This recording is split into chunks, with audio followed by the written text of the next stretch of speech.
Hello, thank you for stopping by. I'm so glad you're here. In this video, we're going to be making a fruitcake. Now, I know fruitcakes have gotten a bad rap over the years, and I kind of think that's deserved. There are a lot of really bad fruitcakes on the market. Even some of the more expensive ones are not that great. And a lot of the modern fruitcake recipes are also not that great, especially if they use the pre-made, like brightly colored fruit in the little plastic tub. That's pretty mediocre. I don't recommend using that. But I am going to be using a good recipe. It is from King Arthur Baking. I will put the link down below in the description. Going back to the bad rap that fruitcakes have gotten, it's not only due to the fruitcakes themselves being mediocre, it is also due to this perception that fruitcakes don't go bad, which is not true. So someone will buy a mediocre fruitcake for Christmas and give it as a gift, and that person who received it next year will give it to someone else, and they will give it to someone else for who knows how many years. And then somebody will decide, okay, I'm gonna try a fruitcake. I've never had it before. And they'll pull out this fruitcake they got for Christmas and it's rock hard or disgusting. And they think, oh God, fruitcakes are awful. And the fruitcake that they had probably was awful because it was long expired. So please don't go giving people expired fruitcake for Christmas thinking you're being cute. It's not cool. So I've already prepped everything I need to make the fruitcake. I have my Boozy fruit mixture. I've got my toasted pecans. I've got my flour with a little bit of cocoa powder mixed into it. I've got my eggs at room temperature. I've got some syrup that I'm using. I've got my butter out, and I have my sugar. So I'm going to start by creaming the butter and sugar together, making the batter. But first, let's take a look at the prep I did to get all of this ready. So I'm starting off by making the candied cherries. The recipe is down below, but it's very simple. You just mix maraschino cherries and sugar and cook them until they candy. Now I am measuring out my dried fruits. So I've got a 1.5 cups of raisins, 1.5 cups of dried pineapple, 1.5 cups of chopped dates, and 1 cup of dried apricots. Not necessarily in that order on the screen. Now I am soaking them with liquor. If I had thought ahead, I would have soaked them overnight, but they gave a quick soak method where you just seal them all in there and put it in the microwave. It's really annoying how high up this microwave is. I had to get the stool to use it effectively. There they are. They got nice and boozy. Now I'm just peeling some ginger and I'm going to mince this up, and I decided to go ahead and add this into the cherries that are being candied, because you can add crystallized ginger into this recipe if you want. I couldn't find crystallized ginger. I didn't want to make it, so I just threw it in with the candied cherries. Now I am toasting the pecans. And I am mixing the flour together. This is supposed to be black cocoa powder. I just use regular cocoa powder, and I also made a huge mess, but that's a different story. Now the cherries, I'm spreading them out because they're going to be rock hard once they're candied. And I am immediately filling this with water so it's not impossible to clean up. I almost forgot about the pecans, and they got super toasted, so I pulled them off that pan ASAP. Now I'm measuring out the brown sugar. I think this is like 3 cups of it. There is no white sugar, just brown sugar. Now I'm combining the spices in with the salt, and I think I put the baking powder in there too. Some fresh nutmeg. Yeah, I put the baking powder in there too. I like using that little whisk. I'm just looking for an excuse. And I pulled the eggs out to bring them up to room temperature. And now my kitchen is a hot mess, and it's time to clean up and regroup. Once the cherries cooled off, I broke the stems off because I don't want to eat those.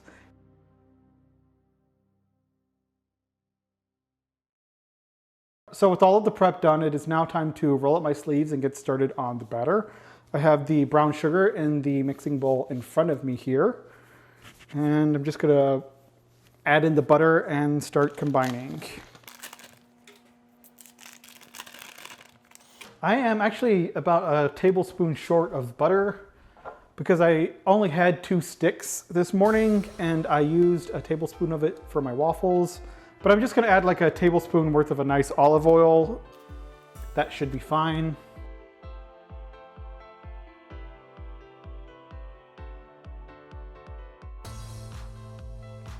So I just mixed the brown sugar and the butter until it was well combined.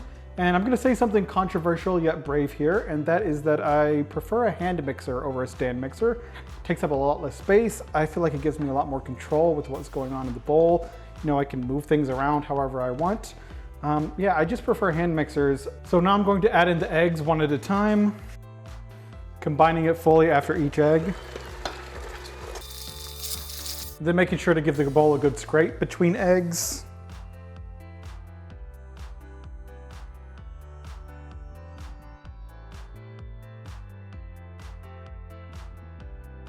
All right, now that I have the butter, sugar, and eggs combined, I'm gonna add in the flour and the cocoa powder, which I already whisked together when I was doing my prep.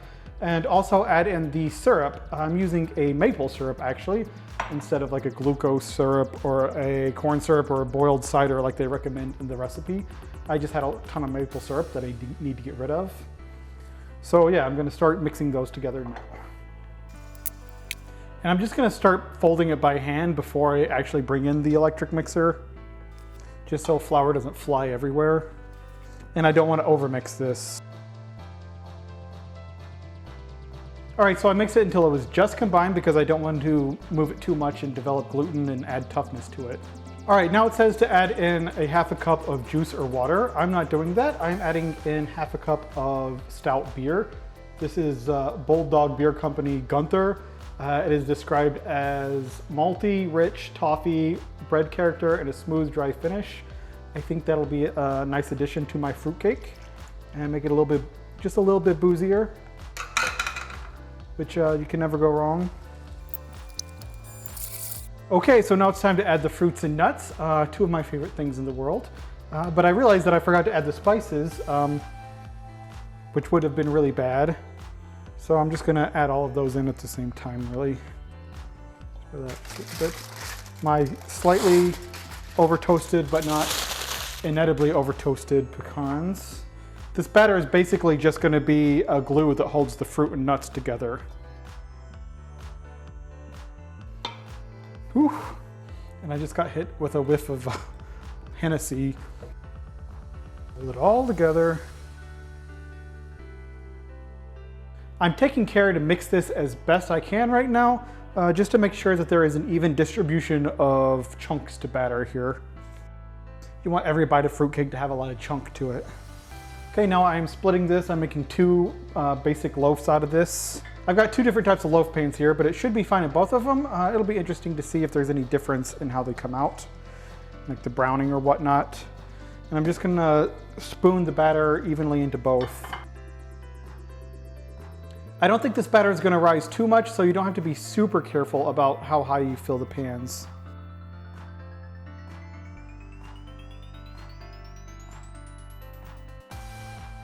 I'm just gonna try to clean up the edges just a little bit to minimize the burnt bits. And then I'm gonna smooth the tops down a little bit too. Now it's time to put them in the oven for 2 hours and some change. And I don't like where this rack is, so I just moved it one lower so it's not right up atop. So you can see there's really not a lot of technique for fruitcake. It's just mixing things together. It's really just the prep work that's kind of tedious. But once you get the prep work done, actually putting the cake itself together is super easy. And it's just a waiting game. So I will come back when they are done and we'll see what's up. Okay, it has now been 2 weeks since I made these fruitcakes. As soon as I pulled them out of the oven, I poked some small holes in them and soaked them both with bourbon. One of them I ate immediately and it was delicious, but I unfortunately didn't get any video of that. This one has been setting for 2 weeks, soaking up that bourbon, distributing it more evenly. I actually used more bourbon on this one than I did the first one, just because it was going to be setting for a while, so it can more evenly distribute and soak up the bourbon. And that's how they're meant to be eaten. You're supposed to let them, marinate for a couple of weeks before you get into them. So for this one, after I had soaked it with bourbon and it cooled off completely, I put it back into the pan that I cooked it in and wrapped it very, very tightly, just so it wouldn't be drying out. So I'm gonna open up this fruitcake and have a slice of it for breakfast. It smells really good, like a typical fruitcake smell, and considering how much liquor is in there, there is not any sort of alcoholic whiff to it, so that's interesting. Should be able to unpan this easily since it was out once already, but soaking up the bourbon, I think it swelled a little bit. Oh, for Pete's sake.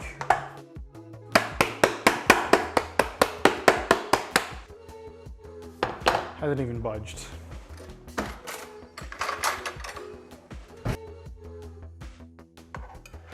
The bottom of it has gotten really sticky.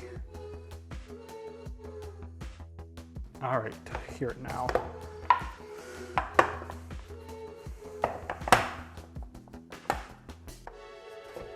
There we go. Oh, a piece stick. So the bottom of this has gotten very, very sticky, fruitcakey. So in the future, if I make a fruitcake after it cools and has been soaked in bourbon and I put it back in the pan, I will make sure to line that with parchment paper so it doesn't stick to the pan again. You live, you learn. And once I pull it out of the pan, that's definitely when I get the alcoholic whiff. So I guess I'm starting the day off right. So it's got the nice classic fruitcake look, kind of the dark brownish look you need to it. A nice even distribution of fruit and nut. All right, so now it's time to taste the whole shebang, the fruitcake that has been setting with bourbon on it for 2 weeks. I'm gonna start with this piece. It's got a big piece of pecan and it's got one of the candied cherries in there. Ooh, whoa. Ooh. All right. You definitely need coffee or tea to wash it out of your mouth because it is thick. The bourbon flavor does really carry through, but it hits you at the finish. So the sort of flavor journey you go on with this fruitcake is you start off with primarily texture. You get the dense, moist cakiness in your mouth, and then you chomp into a bit. So the bite I had, the first thing that hit me was the pecan. So you get the toastiness. And because the pecan is a not sweet thing in there, a little bit of saltiness shows up more with it. So I had this like toasty, nutty, like with a hint of saltiness in the pecan. And then that dissipated and I started getting a little bit of a different texture from the candied cherry. And then a little bit of the cherryness hit me.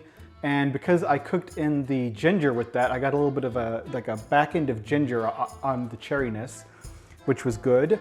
Then I started noticing the sort of generic fruitiness from the other fruits and bits in there, like the dates and the apricots and the raisins that I just said.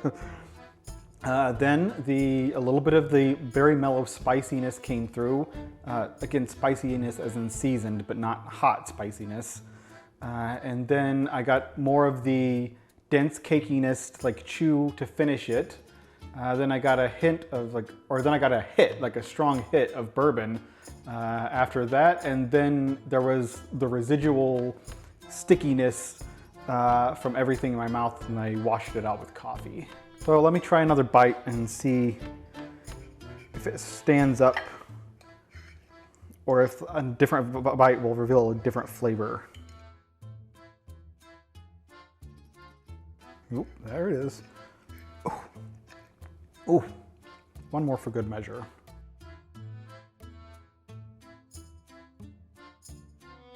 All right, I take that back. The apricot does show up. It does come through. I must not have gotten any with my previous bites. I did cut the pieces pretty big, so maybe I would take more care to cut the apricots in smaller pieces so they are more evenly distributed, because it definitely adds its own interesting and valuable note to the flavor. That last bite I had, I didn't have any of the candied cherry, but I did get the apricot, and it sort of does the same thing with a different flavor note, which is kind of interesting. I guess it's a good counterpoint to the candied cherry.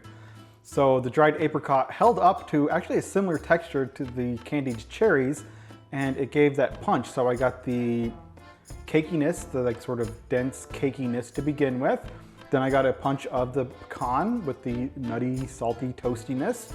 And then the apricot came through with its sort of tangy flavor, and then it receded and I went back to the like sort of toasty or the cakiness, and then it got punched by bourbon. So I really like that the apricots and the candied cherries are hitting flavor notes in like similar ranges and they have similar textures. So it just gives more variety of a taste as you go through your piece of fruitcake here. Yeah, I absolutely recommend this. I bet it would be even better if I fed it again with more bourbon and let it set for another couple of weeks. So I would definitely think that the fruitcakes are probably best at 3 to 4 weeks having marinated with the bourbon. So I definitely recommend making this fruitcake. It is delicious. Again, I have the recipe I used in the description below. It's a little bit pricey to make, but it will make an excellent gift if you're giving it to someone who's going to appreciate it. Don't give it to somebody who's gonna leave it sitting on a shelf until it expires and then give the expired fruitcake to someone else next year like a jerk. And don't be that jerk yourself. So yeah, make this, give it as a gift, eat it yourself. It's a great, great fruitcake. Thank you again for watching. Please like, and if you have not already, please subscribe. Thank you so much, and I will see you in the future.